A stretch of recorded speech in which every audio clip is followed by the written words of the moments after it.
کہتے ہیں جب سورج ڈھلا یعنی ظہر کا وقت شروع ہوا تو میں نے دیکھا ایک بڑا خوبصورت نوجوان ہے، وہ خانہ کعبہ شریف میں داخل ہوا اور قبلہ رخ کھڑے ہو کر اس نے نماز پڑھنی شروع کی۔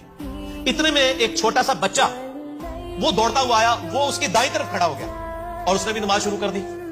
اور تھوڑی دیر بعد ایک عورت آئی، وہ ان دونوں کے پیچھے کھڑی ہوگی اور اس نے بھی نماز شروع کر دی، اور وہ بچہ اور عورت بھی ان کے پیچھے پیچھے اقتدا کر رہے ہیں۔ تو میں نے عباس سے کہا کہ عباس بن عبد المطلب، یہ تو بڑا حیران کن معاملہ ہے جو میں دیکھ رہا ہوں، میں نے اپنی زندگی میں ایسے کبھی ہوتے دیکھا نہیں ہے۔ تو حضرت عباس نے بھی کہا تھوڑے میں بھی نمبر ٹانگ لوا، حالانکہ اسلام نہیں لائے ہوئے تھے۔ انہوں نے کہا پتہ یہ کون ہے؟ یہ نوجوان خوبصورت، یہ میرا بھتیجا ہے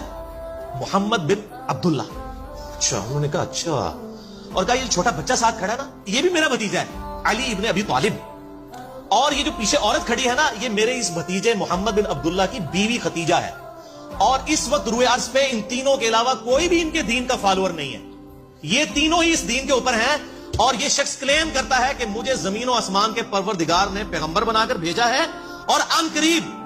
کیسر و کسرا کے خزانے میرے قدموں میں ڈھیر ہوں گے، رومن اور پرشین امپائر گر جائے گی،